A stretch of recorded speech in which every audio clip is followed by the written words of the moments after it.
Olá pessoal, tudo bom? Vocês estão me ouvindo? Deixa eu acertar aqui, ó, meu dedão aqui.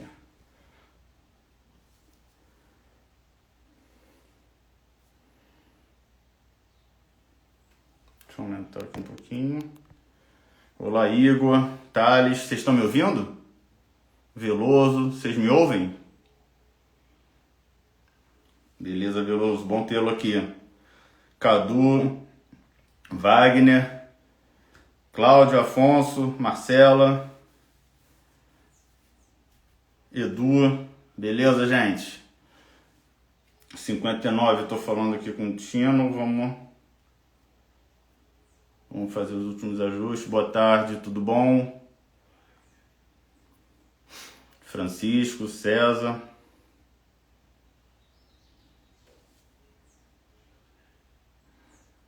Vou mandar aqui o convite para o nosso queridíssimo Tino Marcos. Tino é fera demais e como ele mesmo falou, eu sou base JS. Achei essa frase sensacional. Vou ver se ele me autoriza a usar.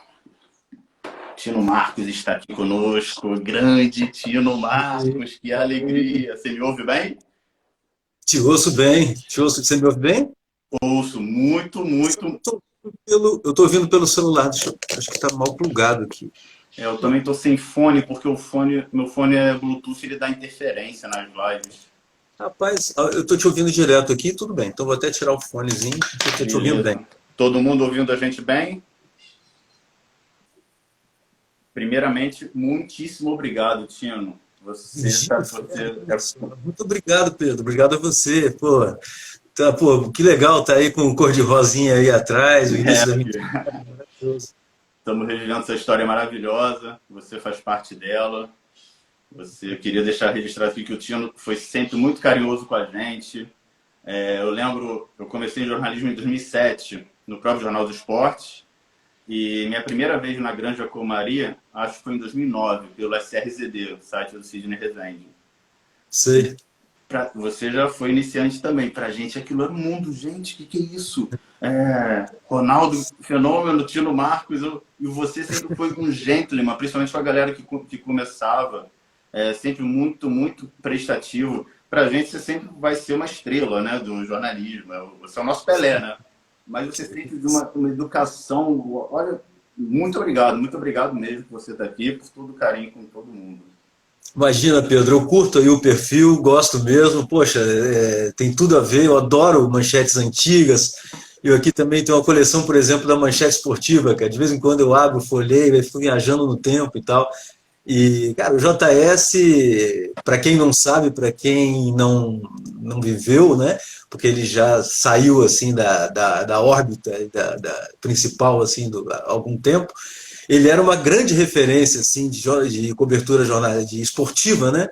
E é curioso que eu comecei como estagiário cobrindo remo. Você vê como é que era um jornal tão amplo, assim, quer dizer, o meu escopo ali era remo. E claro que o remo, na época, ele tinha muito mais relevância do que tem hoje, né? Tinha a rivalidade Flamengo, Vasco, Botafogo, o couro comia realmente na Lagoa, tinha um público bastante razoável. Eu chegava a dar uma página na segunda-feira ali de material do remo, e acordava cedinho, ia às 6 horas da manhã para as garagens de remo, durante a semana, fazendo cobertura mesmo. Foi muito interessante, muito legal. Então, é um jornal. E depois, claro, aí fui passando por outras editorias, fazendo outras coisas. Fui fazer automobilismo, foi quando eu comecei a conheci o Ayrton Senna e comecei a lidar com ele. E, enfim, no Jornal dos Esportes eu fiquei de março de 83, né, até junho de 84, quando me formei. E aí então eu tive um convite para ir para o jornal O Dia, para a editoria de esportes do Dia, e acabei optando por ir para lá e a vida seguiu. Mas foi maravilhoso e, poxa, eu tenho assim muitos companheiros, não só da minha geração, como anteriores à minha geração, que tem também um carinho todo especial pelo Jornal dos Esportes. Tem uma história incrível o Jornal dos Esportes, muita influência realmente no Rio de Janeiro. A gente andava por aí pelas ruas e via as pessoas com cor de rosinha assim embaixo do braço, direto assim. ele era barato, né? Não custava igual o Globo, igual outros jornais, Jornal do Brasil e tal. Então, assim, pô, eu curti muito quando eu descobri aqui no Instagram e depois quando você me convidou, Pedro. Ah, muito obrigado. Para ilustrar o seu comentário, eu vou fazer uma pequena surpresa agora. Eu separei o material de matérias assinadas suas. Coisa rápida. Pode ser? Caramba, que legal, cara. Nossa Senhora. Deixa eu só me achar aqui. Inclusive, havia um problema na época que muitas matérias, assim, eu quase nunca assinava, porque havia uma discussão lá, será que estagiário pode assinar? Eles tinham medo que aquilo pudesse significar um... Porque, na verdade, a gente trabalhava mesmo, assim, como repórter, né? Eu, na verdade, era um repórter, efetivamente, né? E, então foram poucas matérias assinadas, mas que legal, cara, olha só. Quero ver se você lembra de algumas. Eu separei um pouquinho de cada. Você falou de esportes olímpicos, remo, Uhum. achei, automobilismo. Olha só, o que eu falei aqui, acabei de falar. Acho que foi uma exclusiva com a Roboésio, essa? Foi uma de carpinteira. O Boés, assim, que era da Você era pé quente, hein? Você dava sorte pro time do Flamengo de remo, hein? O Flamengo era o time mais forte da época. Puxa vida, que legal, rapaz, que bacana. Tá, a posição tá certa da imagem? Ou tá, porque eu tô com a câmera invertida? Tá. Sim. Flamengo não ganhou no Remo, perfeito. Pô, E essa legal. aqui que eu achei muito legal. Essa aqui você já estava na Globo, te entrevistaram para a coluna Gente. Olha só, rapaz. Eu com a Virgínia, com a minha esposa. Olha só, que maneiro. Depois você pode me mandar isso? Com certeza, eu vou fazer um PDF, vou tentar melhorar a qualidade e vou te mandar tudo, com certeza. Maneiro, muito legal. Olha quem tá aí, Bocage, Sérgio do Bocage. Caramba, Sérgio de Boccagi, meu ídolo. Cara, o Sérgio Boccagi cobria Flamengo quando eu entrei no Jornal do Esporte. Então eu olhava para ele assim, né? Eu estagiário, fazendo meu remozinho, ele ia cobrir o Flamengo na Gávea. Eu falei, meu Deus do céu, cara, o cara já está num estágio muito, muito avançado, mas sempre amigo, sempre parceiro, assim, grande Eu Boccagi. peguei o Bocage na época que ele tinha algum cargo na Sérgio, na parte de credenciamento, super gente boa também com a gente, estava começando, super Querido acessível, demais, sempre querido. ajudava muito a gente. Mais remo, como é pé quente o Tino Marcos no remo, hein? O Sérgio também. Ai, gente, muito obrigado aí, Xande. Olha, deixa eu ver aqui um pouquinho, que às vezes eu me desligo aqui e não vejo a galera aqui É. falando. Pois é. Muito obrigado aí pelo carinho. Show de bola. Essa aqui, você participou de uma corrida de rally, você fez parte de uma equipe, você lembra disso? Nossa, isso eu não esqueço jamais, cara. Essa corrida foi muito louca, porque eu era louco, sou ainda, gosto muito de automobilismo. E aí, essa corrida, sabe quem ganhou essa corrida? Não sei se está na matéria. Galvão Bueno. Narrou, Ganhou. ganhou, caramba. Ganhou.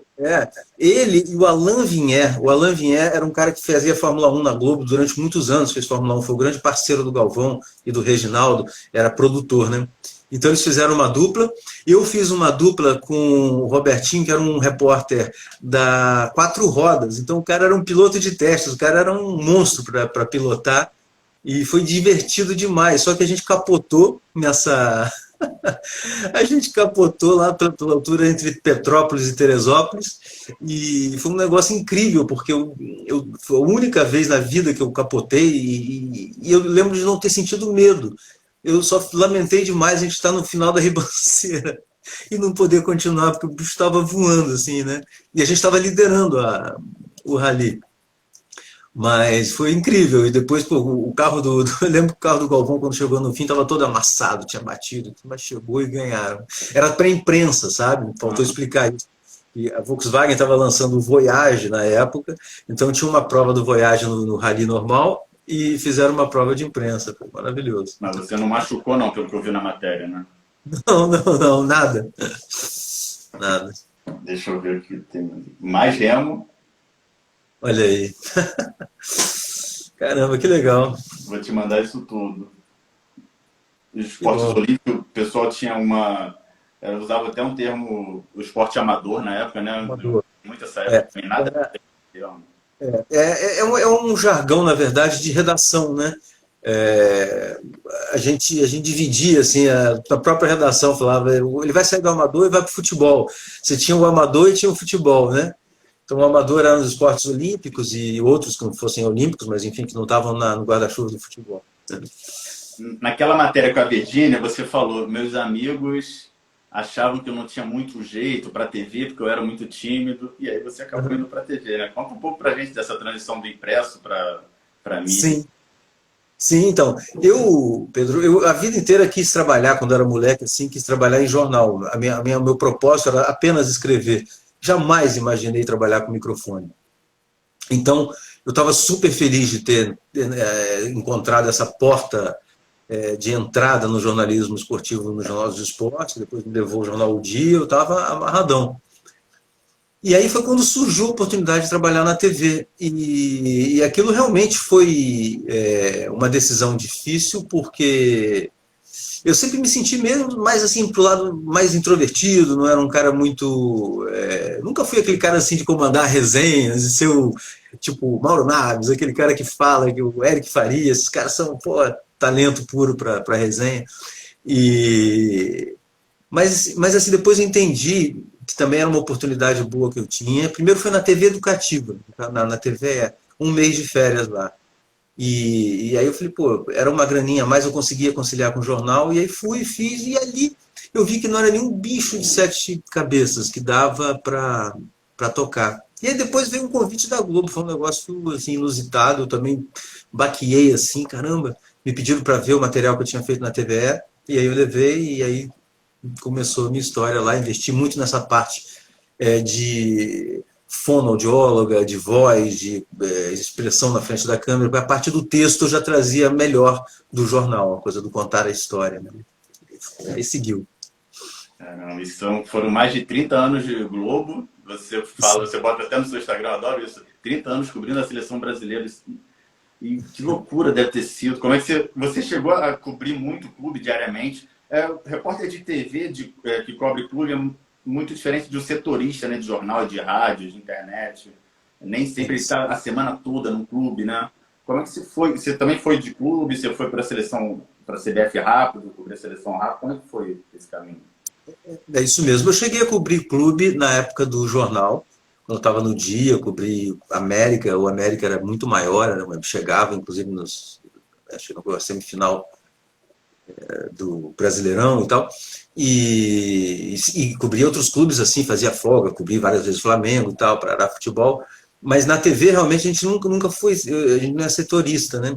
E então a gente é mais nômade mesmo, a gente passa mais assim.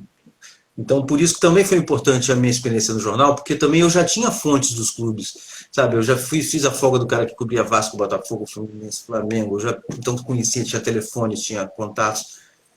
Então, isso facilitava também muito quando eu fui para a TV e tal. Você chega no clube, você já sabe com quem falar tal. Era uma outra dinâmica em relação a hoje, a gente tinha muito mais liberdade, a gente tinha muito mais espaço para se mover, a gente ficava onde queria, dentro do campo e tal, enfim, era outra realidade.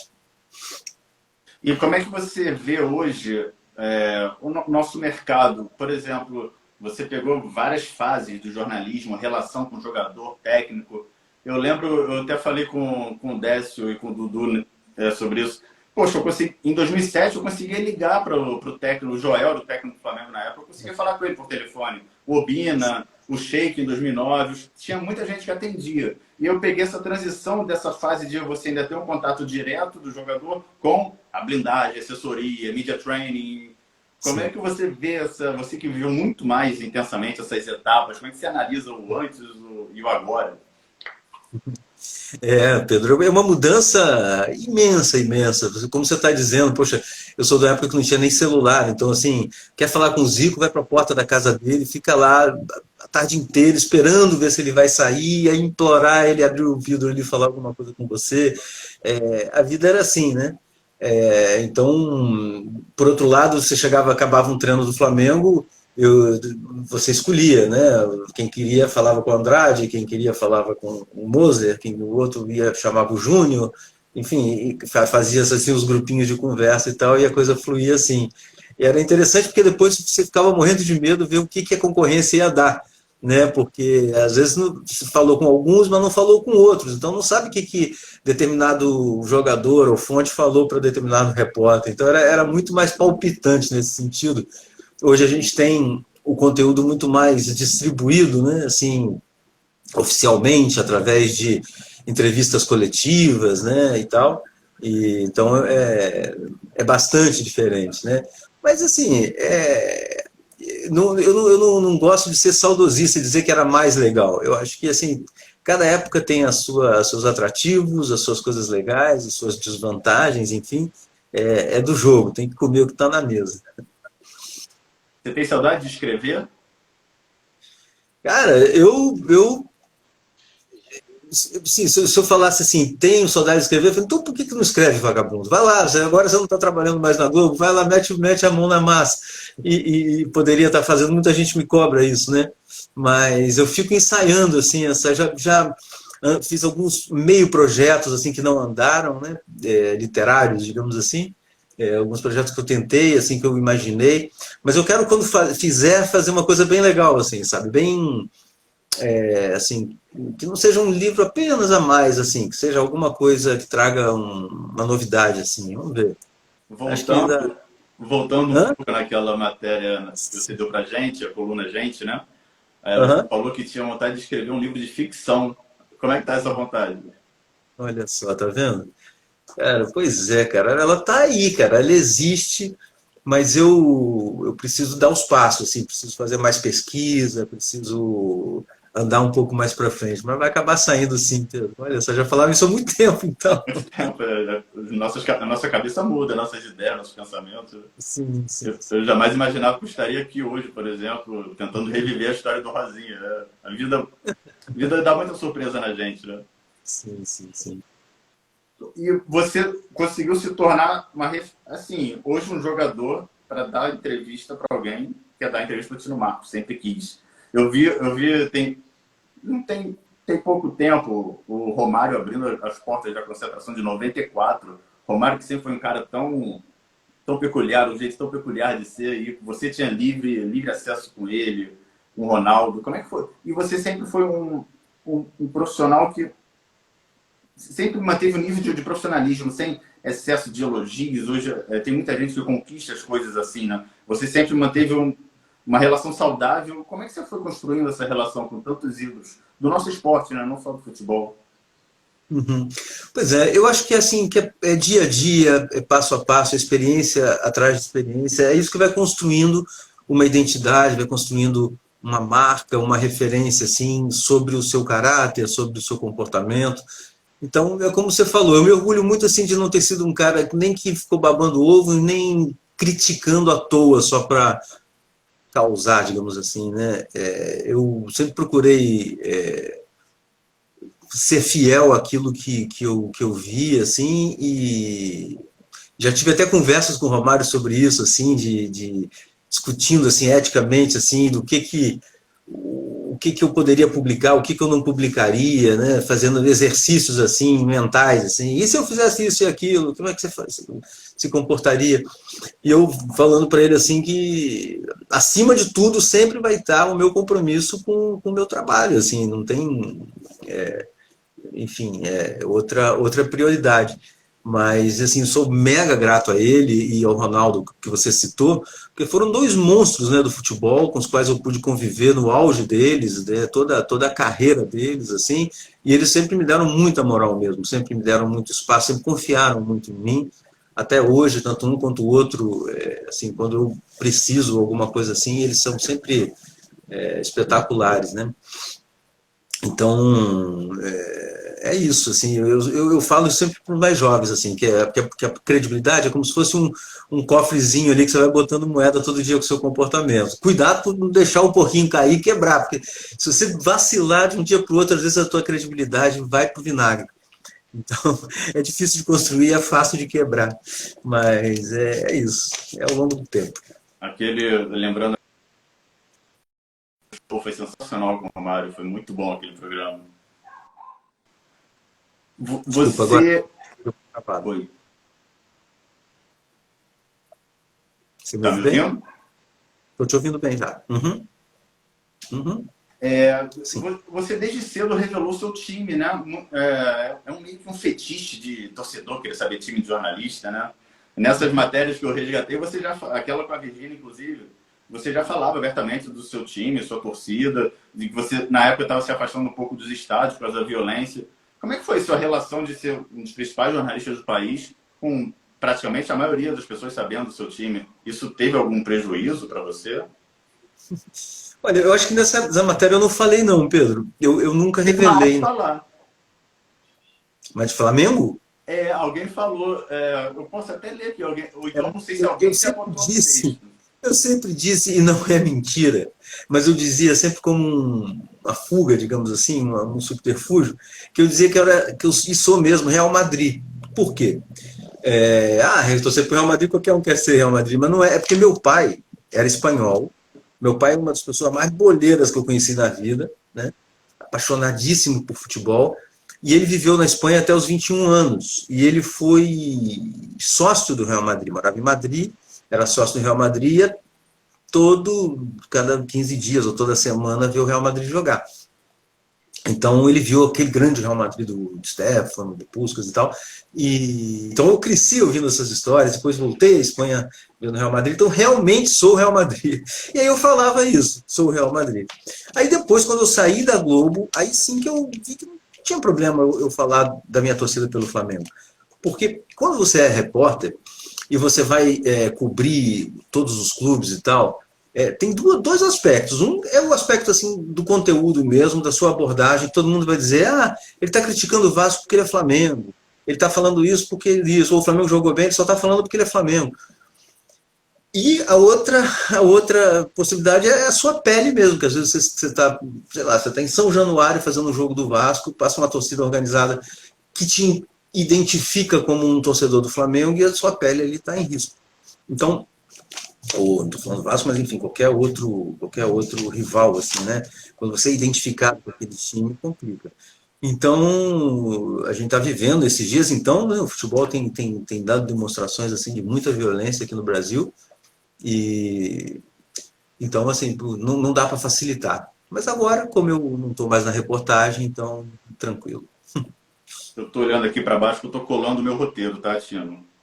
Beleza?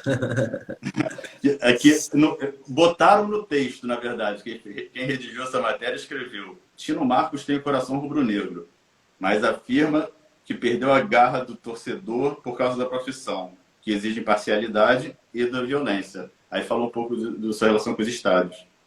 Olha só, puxa vida, eu não sabia que alguém tinha me entregado já essa. Essa foi 24 de janeiro de 90. Eu vou te mandar todas elas.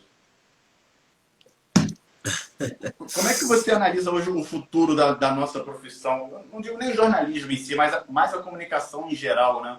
Eu gosto muito do que o Marcos Mota fala, eu sempre bato nessa tecla, que o esporte é entretenimento, né? Não é apenas um esporte, não é apenas futebol, basquete. Como é que você vê isso agora? É muito YouTube, é muito streaming. Você mesmo agora tá na Play 9, né? Com o Marcos Vinícius, o Felipe. E como o JP também, o João Pedro Paes Leme, como é que você vê essa mudança? Assim, muitos jornalistas estão seguindo esse caminho, né? Um caminho até um pouco mais de liberdade editorial, talvez, não sei. É.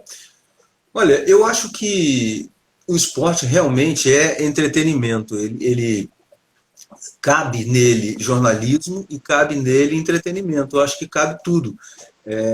Tem lugar para aquele consumidor mais boleirão, aquele que quer informação realmente do futebol, que quer saber algo mais analítico, algo mais aprofundado, e tem aquele que quer apenas se divertir, que quer ter um consumo mais superficial, ou mais apenas divertido e tal, e o que eu acho que diferencia o nosso tempo e o tempo que temos aí pela frente é a diversidade de ofertas, né, que você tem para consumir determinada coisa do esporte, assim, o que você gosta. Você quer uma coisa mais aprofundada, você quer noticiário, você quer diversão, você quer rir, você quer humor. Então, assim, cabe tudo, né? Porque essa indústria do esporte, ela é maravilhosa, assim, ela é muito atrativa, né? Ela é muito não por acaso ela é milionária, né? Porque ela é realmente ela tem ingredientes assim de drama, de imprevisibilidade, né? Essa coisa de cada jogo poder ser épico, poder ser mexer com a cabeça das pessoas, enfim. E eu acho que é para isso que eu acho que o esporte caminhou. A gente vê, por exemplo, na a Globo, que é onde que eu conheço bem a redação e vi por dentro durante muitos anos. Havia um atrelamento muito grande ao jornalismo da Globo. O esporte, inclusive, ele estava dentro do guarda-chuva do jornalismo. E depois, em determinado momento, o esporte saiu do guarda-chuva do jornalismo. Ele deixou de ser dirigido, por exemplo, pelo Ali Camel, que é o diretor de jornalismo da Globo, e passou a ser dirigido por um diretor de esporte. Esse diretor de esporte, ele deu uma certa autonomia a alguns profissionais assim que não havia antes. Então, hoje, por exemplo, os apresentadores podem fazer comercial, os narradores, existe uma flexibilidade maior comercial. Então, assim, são muitas mudanças também na TV aberta. Agora, essa capilaridade de ofertas, de manifestações que você tem no digital, em tudo que é lugar, isso é maravilhoso e faz com que cada um possa realmente escolher aquilo que gosta e seguir, né? Você tem opção para tudo hoje. Eu, por exemplo, gosto de xadrez. Sou um peladeiro de xadrez, mas adoro acompanhar, ver vídeos e jogar, estudar um pouquinho.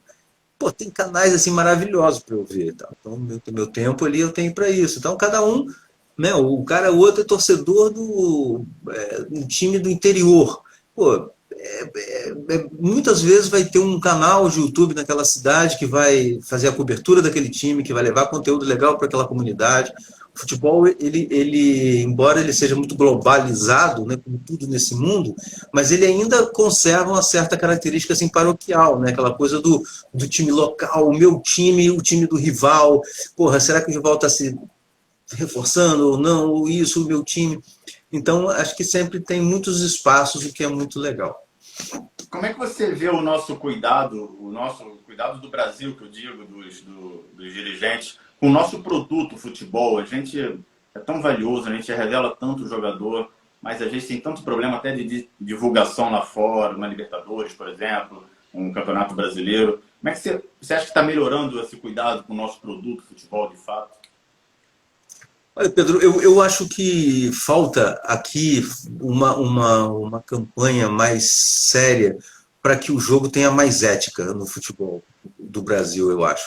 É muito diferente você ver um jogo de uma liga importante na Europa ou da Champions e ver um jogo do Brasil não em termos de qualidade, assim, sabe? Eu acho que a disparidade não é tão grande em termos de disparidade futebolística, muito maior lá, lógico, claro que é, mas existem, acho que, dois aspectos assim muito preponderantes, que são, um é a qualidade dos gramados, né?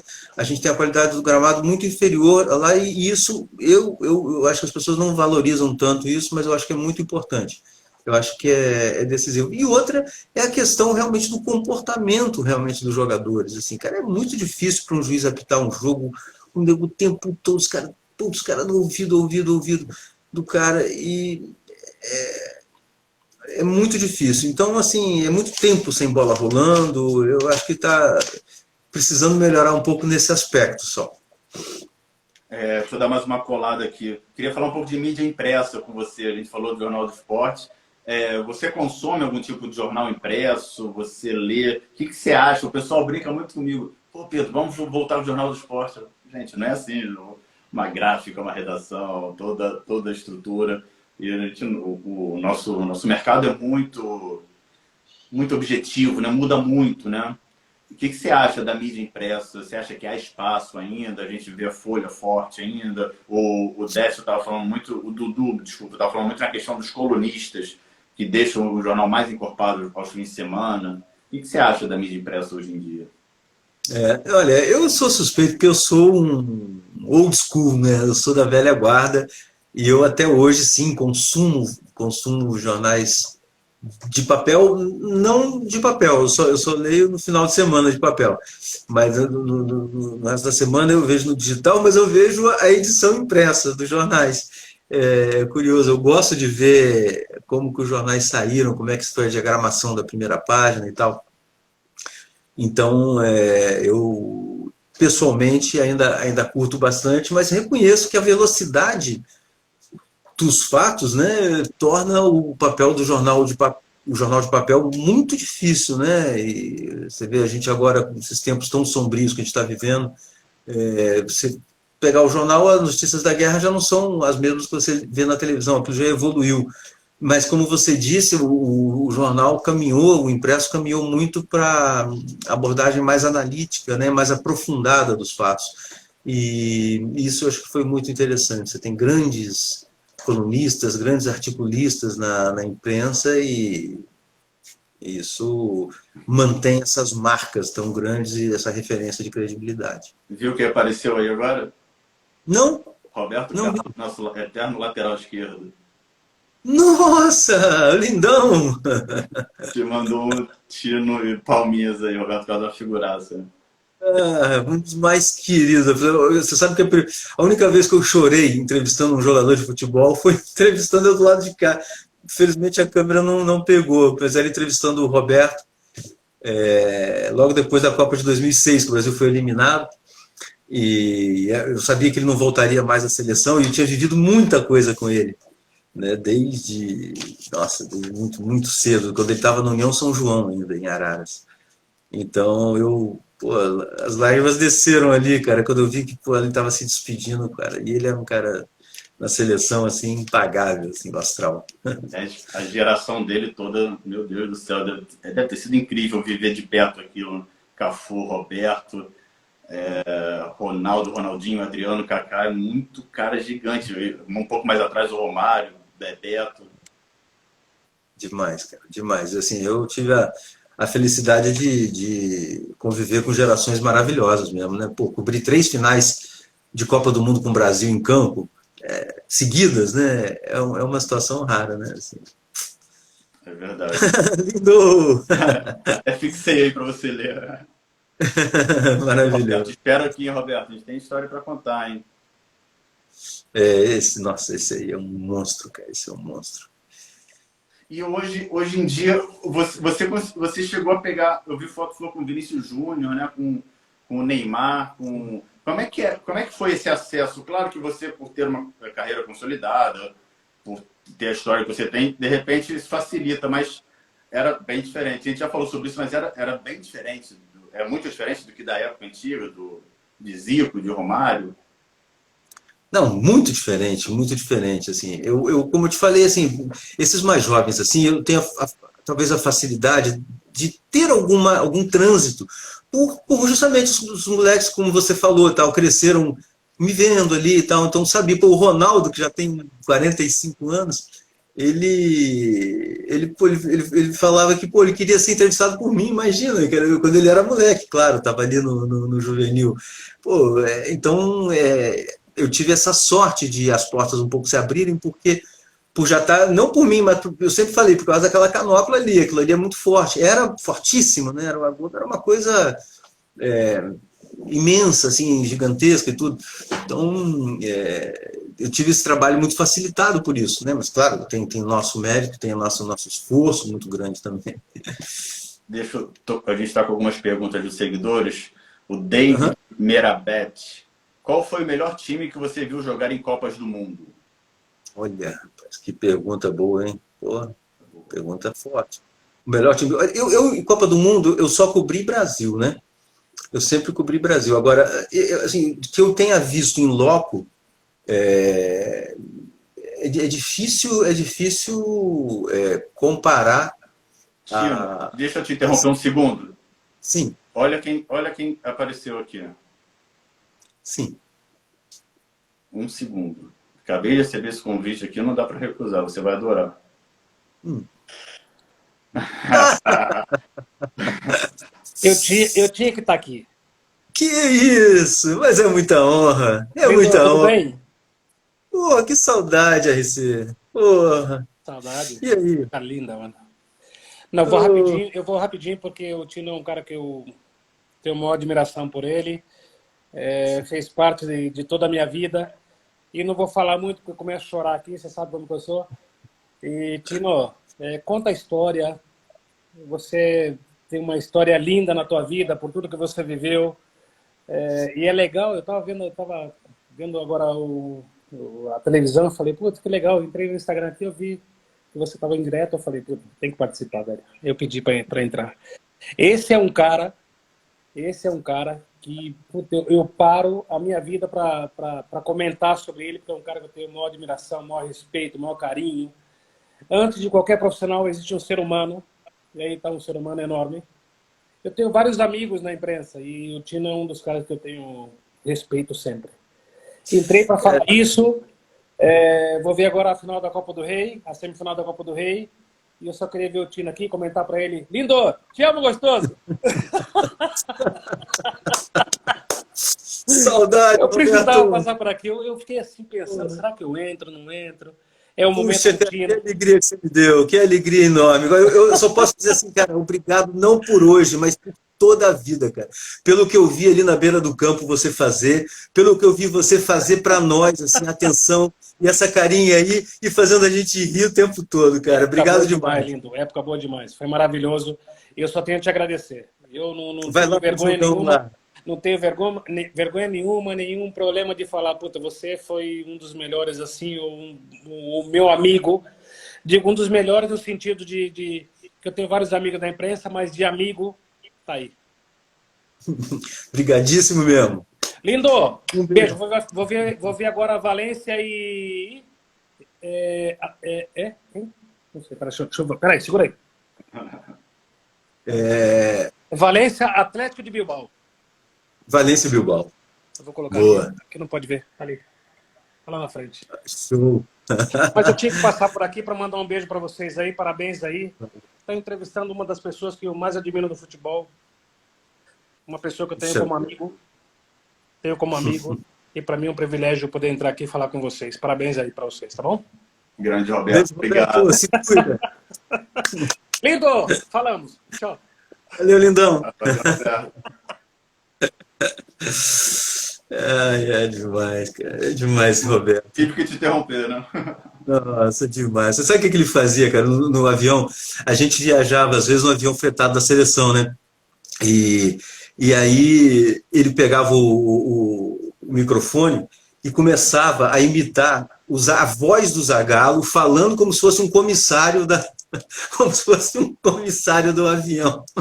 Mas com a voz do Zagallo, e o Zagallo dentro do avião. O Zagallo ama ele, assim, né? O Zagallo é louco por ele. Ele, o Roberto e o Ronaldo também são loucos pelo velho Lobo. Que dupla, eles deveriam tocar o terror lá, né? Eu acabei te interrompendo por um bom motivo. Você falava sobre os melhores times da Copa que você viu, apesar de você cobrir mais a seleção, né? Pois é, Oi, gente, obrigado aí, Iago, obrigado aí, gente. Muito obrigado mesmo pelo carinho aí, pô. Fiquei muito feliz com a vinda do Roberto.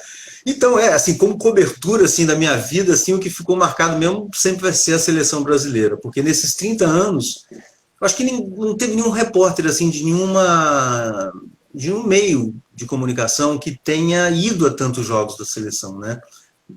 Realmente eu fiquei meio que de ponta a ponta mesmo, né? Muita gente era da época, saiu, outros chegaram e tal, não sei o quê, e eu então fui muito, muito feliz assim nesse período, mas também vivi tantas outras coisas no futebol, inúmeras coberturas de Libertadores, de eliminar, enfim, zilhões de Champions, enfim, tudo, Mundial, mas, assim, seleção é o grande carro-chefe, sim. Aquela de 2006 também foi um pecado não vencer, né? Aquele time era maravilhoso.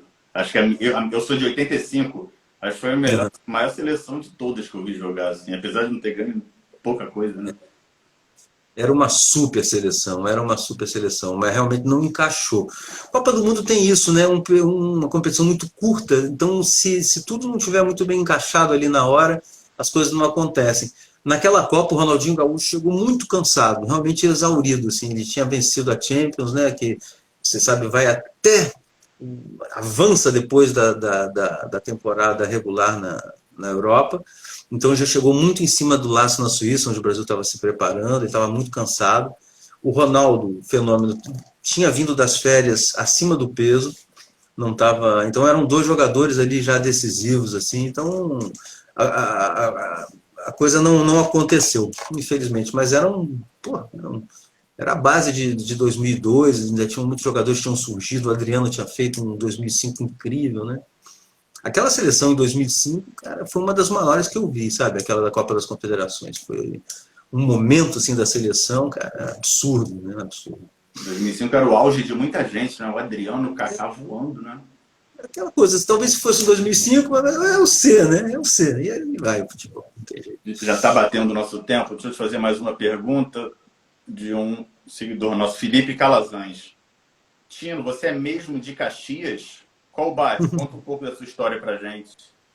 Oi, Felipe. Sou, com muito orgulho, sou caxiense do centro. Nasci no centro, perto da. Morava numa rua chamada Nilo Vieira, perto da Nilo Peçanha, de uma loja antiga chamada Pavan. E aí morei, fiz minha infância toda em Caxias, assim, para mim é alegria, porque pô, era vida na rua, jogando bola, soltando pipa à vontade, assim, era muito legal. Não, eu vou voltar àquela entrevista porque eu adorei aquele seu bate-papo com a Virgínia. Você falava que o Zico era o seu grande ídolo da infância e que você gostava de bater uma bola e dizer eu sou o Zico, não sei o quê. Como é que era essa relação com primeiro de fã e depois de relação mais próxima, né? O Zico foi o grande ídolo da minha vida, porque eu pude ver o Zico juvenil. O futebol na época tinha preliminares, então era muito interessante. Assim, tinha o campeonato carioca, por exemplo, então iam jogar Flamengo e qualquer time. A preliminar era Flamengo, era esse mesmo jogo juvenil, júnior, né, sub-20, chamava-se juvenil na época. Então a gente conhecia muito bem esses times, porque a gente, pô, chegava mais cedo, jogava às 5, a gente chegava às 3, 2h30, 3, para ver a preliminar. E então a gente via o Zico e muitos outros, né, que surgiram no Flamengo, tal, grandes monstros e tal, surgirem, mas eu vi o Zico ali no juvenil, depois vi o Zico entrando na ponta direita, o Zagallo demorou um pouquinho para colocar ele de titular, meu pai ficava revoltado e tal.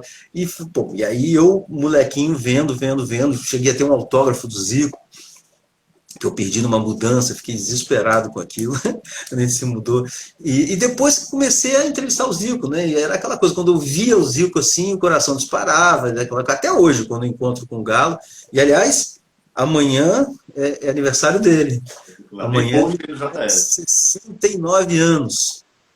69 anos. Tá o nosso Galo vai fazer. Está se recuperando de uma cirurgia no quadril, que ele é mais breve possível. Isso. Tino, querido, bateu o nosso tempo. Eu quero te agradecer imensamente por você fazer parte da história do Jornal do Esporte, abrir esse espacinho para a gente bater esse papo. É uma aula, né? 40 minutos de uma aula. Vai ser melhor que uma pós-graduação. Muito obrigado mesmo, Tino. Você eu repito o que eu falei no início, você é um gentleman. Esse cara, gente fina que a gente vê na TV, é ainda mais pessoalmente no trato, desde com o Romário até com o estagiário começando. Parabéns pela sua linda carreira. Se bater saudade de escrever, manda um texto para a gente publicar aqui sobre sua história no JS, se lembrar de alguma coisa. Você é muito bem-vindo. Muito obrigado mesmo, Tino. Tá certo. Ô Pedro, só encerrando, você sabe que eu te falei que eu tenho um compromisso agora, que eu estou realmente com um dia bastante complicadinho aqui, mas pô, fiquei super feliz com o nosso papo e super alegria, a surpresa do Roberto, né? Foi maravilhoso. Bora falar mais qualquer outro dia, a gente continua essa resenha e todo sucesso aí pro teu perfil. Vou continuar curtindo daqui e aproveitando que eu estava vendo agora que está a minha irmã Chiara, para quem eu mando um beijo, e também eu estava falando que minha família é da Espanha, então meu primo Oscar, lá de Madrid, estava também. Então, um besito, Oscar, te quero muito. E muito obrigado então a todos aí pela participação, tá? Obrigado pelo carinho de quem mandou mensagem, enfim. Foi muito legal. Obrigado mesmo. O perfil está super aberto para você. A gente mantém esse contato e vamos trocar mais ideia. Valeu. Tudo de bom. Um abraço, Tino. Um beijo na família. Obrigado, Pedro. Valeu. Tchau. Tchau.